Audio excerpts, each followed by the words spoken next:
నమస్తే తెలంగాణ ప్రజలారా.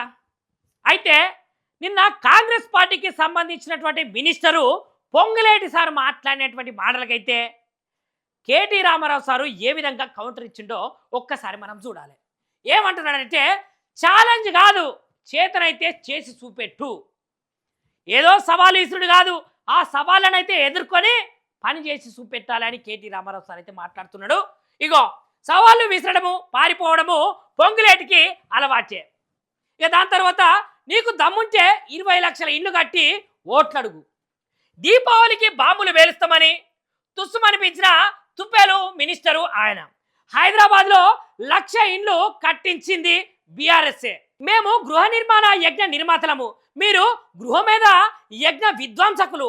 ఇక 2.5 ఏళ్లలో కట్టిన ఇండ్లపై శ్వేతపత్రం ఇయ్యండి. ఎక్స్ వేదికగానైతే BRS party working president KT Ramarao sir అయితే మాట్లాడిండు. తెలంగాణ రాష్ట్రానికి ఇండ్లు ఇచ్చిన ప్రభుత్వం ఏందయ్యా అంటే బీఆర్ఎస్ పార్టీకి చెందినటువంటి ప్రభుత్వం అనేమో సార్ అంటున్నాడు. ఇక నీకు దమ్ముంటే దీని మీదనైతే శ్వేతపత్రం అయితే రిలీజ్ అయ్యి ఇగో ఇక్కడ ఏమంటున్నాడంటే మేము గృహ నిర్మాణ యజ్ఞ నిర్మాతలము, అంటే గృహాలను నిర్మించినటువంటి పెద్ద యజ్ఞాన్ని చేసింది బీఆర్ఎస్ పార్టీ. మరి మీరు గృహమేధ యాగ విధ్వంసకులు, అంటే గృహాలను కూలగొట్టినటువంటి ప్రభుత్వం ఇది అని ఇక్కడ కేటీ రామారావు సార్ అయితే మాట్లాడుతున్నాడు. గృహ నిర్మాణ యజ్ఞం చేసిన నిర్మాతలం మేము, అంటే బీఆర్ఎస్ పార్టీ. గృహమేధ యాగం చేస్తున్న విధ్వంసకులు మీరు, అంటే కాంగ్రెస్ పార్టీ అట. ఇక ఇటుకలు పేర్చి ఇండ్లు కట్టింది మేమైతే పేదల ఇండ్ల మీదకి బుల్డోజర్లు ఎక్కించి కూలగొట్టినటువంటి కుట్రలు చేసినటువంటి ప్రభుత్వము మీది.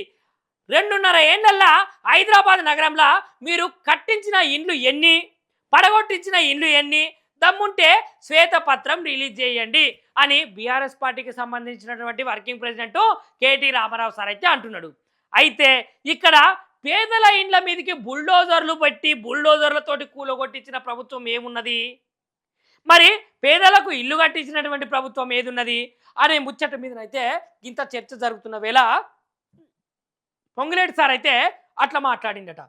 పొంగులేటి గొప్పలకు పోవడం కాదు, ఇక్కడ కేటీ రామారావు సార్ ఏమంటున్నాడంటే పొంగులేటి గొప్పలకు పోవడు కాదు, దమ్ముంటే మేనిఫెస్టోలో ఇచ్చినటువంటి ప్రతి వాగ్దానాన్ని అమలు చేస్తామని ప్రతిమ పూనాలి. మీకు చిత్తశుద్ధి సత్తా ఉంటే చేసినటువంటి ఛాలెంజ్కు కట్టుబడి ఉండాలి. అయినా ఛాలెంజ్ విసరడము, తోక ముడుచుకొని పోవడము, ఆ పైన పారిపోవడము నీకు అలవాటే కదా అని చెప్పేసి సార్ అయితే అంటున్నాడు. మరి నిజానికి వాళ్ళు పెట్టినటువంటి మేనిఫెస్టోలా, అదేవిధంగా వాళ్ళు ఇచ్చినటువంటి హామీలల్లా ఎన్ని నెరవేర్చిర్రు, ఇంకా ఎన్ని కావాలి, ఇంకా ఎన్ని చేస్తారు? మరి నిజానికి కళ్యాణ లక్ష్మిని తీసుకుందాము. మరి కళ్యాణ లక్ష్మి అయితే కొంతమందికి పడ్డదని చెప్పిర్రు, దాని తర్వాత తులం బంగారం అయితే ఎగ్గొట్టిర్రు. ఇక దాని తర్వాత మహిళలకు ఇస్తానన్నటువంటి 2,500 రూపాయలు ఎగ్గొట్టిర్రు. దాని తర్వాత పింఛన్లు పెంచుతామని చెప్పిన ముచ్చట్నైతే 4,000 రూపాయలు అద్దెగొట్టిర్రు. ఇక ఇట్లా చెప్పుకుంటూ పోతేనైతే తెలంగాణ ప్రజానికం మొత్తం అర్థం చేసుకోవాల్సిన పరిస్థితి ఎంతగానో ఉన్నది. ఇక్కడ working president KT Ramarao sir అడుగుడు కాదు, తెలంగాణ ప్రజానికం మొత్తం సొయ్యి తెచ్చుకొని అడగాలి. మనకు జరుగుతున్నటువంటి అన్యాయాలను ఖచ్చితంగా ఎండగట్టాలి. ఇలా రైతులకు కానీ, విద్యార్థులకు కానీ, విద్యావంతులకు కానీ, నిరుద్యోగులకు కానీ తెలంగాణలో ఉన్నటువంటి కాంగ్రెస్ ప్రభుత్వం ఏం చేసింది అని తప్పకుండా ప్రశ్నించాల్సిన అవసరం అయితే ఎంతగానో ఉన్నది. మరి నిజానికి వీళ్ళు ఎంతమందికి ఎన్ని ఇండ్లు కట్టించిర్రు, మరి అవి శ్వేతపత్రం అయితే రిలీజ్ చేయాలి కదా. మరి ఒకవేళ ఇల్లు కట్టిస్తే ఈ హైదరాబాద్ నగరంలోనైతే ఎంతమంది పేదల ఇండ్ల మీదకి బుల్డోజర్లు వేయినాయి, హైడ్రా పేరు మీద వాళ్ళ ఇళ్లను కూల్చేసిరు అనేది కూడా శ్వేతపత్రం రిలీజ్ చేయాలని కేటీ రామారావు సార్ అయితే అంటున్నాడు. మరి ఈ ముచ్చట మీద మీరేమనుకుంటారో ఒక్కసారి మాకు కామెంట్ చేసి చెప్పుండ్రి.